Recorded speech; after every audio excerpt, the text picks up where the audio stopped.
Écoutez, eh bien, je vais vous présenter notre association Andy Chien qui s'appelait auparavant ANECA, Association nationale pour l'éducation des chiens d'assistance aux personnes handicapées en fauteuil roulant.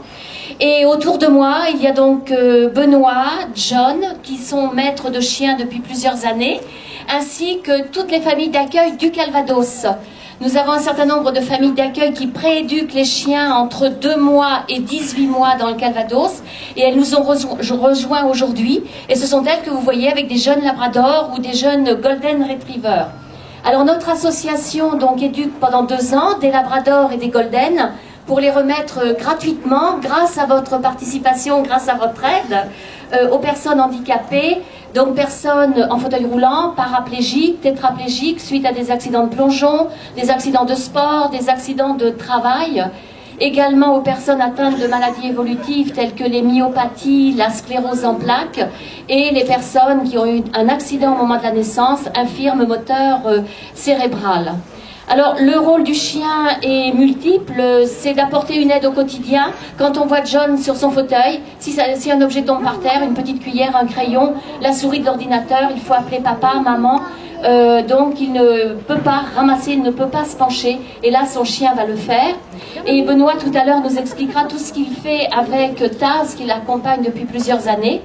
Un deuxième rôle du chien, c'est d'ouvrir les portes, allumer les lumières. Alors ouvrir les portes, vous verrez ici avec ce petit placard, allumer la lumière, il faudrait que l'on rentre à l'intérieur pour le voir appuyer sur l'interrupteur pour allumer ou éteindre. Également, un autre rôle, eh bien, quand nous promenons valide avec un chien, on nous aborde, on échange, mais quand on est en fauteuil, c'est pas toujours facile. Et Benoît vous dira tout à l'heure, John témoignage tout à l'heure. Alors peut-être on va faire travailler tout de suite ces chiens. Tu veux bien commencer, Benoît ? Voilà. Alors je te laisse te déplacer. Vous soyez parmi nous, hein, puisque tu vas recevoir ton chien à la mi-juin.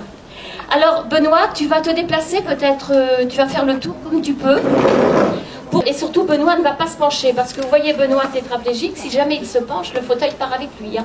Donc voilà, je te laisse le remettre.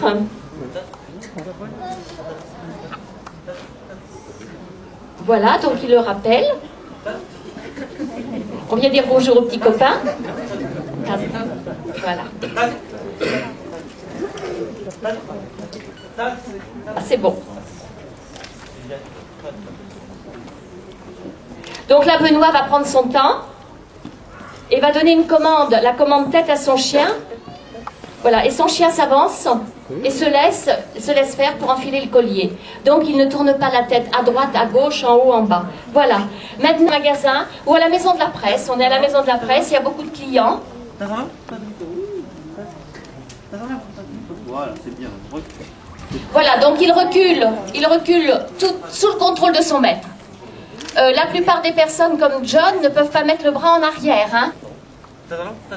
Voilà, très très bien, ça se recule. C'est bien, ça se recule, c'est bien.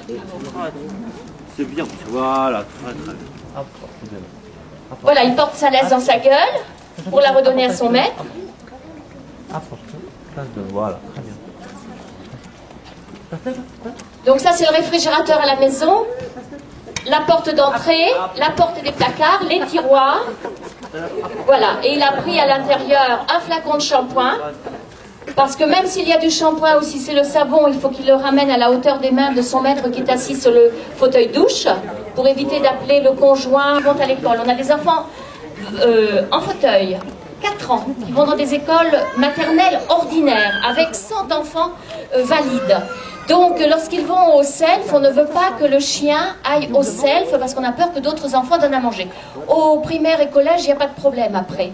Donc là, le chien reste sous le bureau. Ou bien, si John va chez son kiné et quelqu'un craint le chien, ne veut pas que le chien soit dans la salle de kiné, donc il va rester dans la salle d'attente ou dans le couloir, sous une chaise ou sous une table.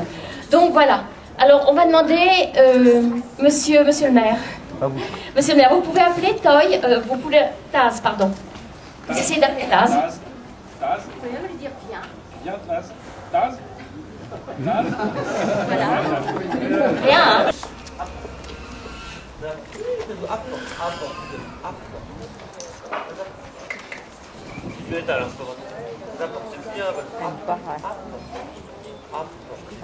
Donc là, il tient dans sa gueule le plus longtemps possible jusqu'à ce que son maître puisse prendre son temps et récupérer le... Donc voilà, comme disait Marie-Claude, moi ça fait 5 ans que je fais maintenant équipe avec Taz, parce que je crois qu'on peut parler d'équipe.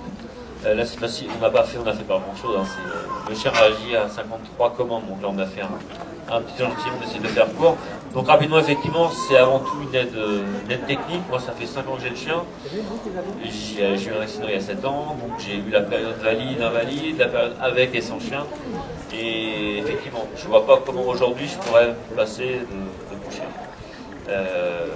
Je suis tétraplégique, donc on ne s'en rend pas forcément compte, mais mes mains fonctionnent très mal. Donc, tout ce qui est objet ramassé au sol, c'est vrai que c'est une aide indispensable.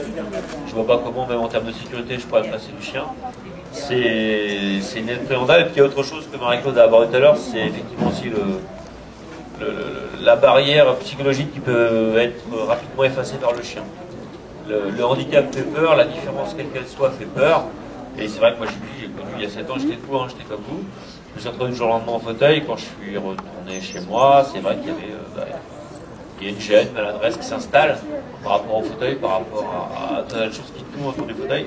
Et à partir du moment où j'ai eu le chien, cette barrière s'est littéralement estompée, effacée.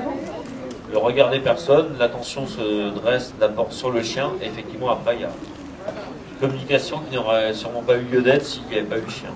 Donc je crois que même peut-être pour moi c'est la part prépondérante du chien. C'est l'espèce de vecteur de communication qui se reproduit une fois qu'on a le chien.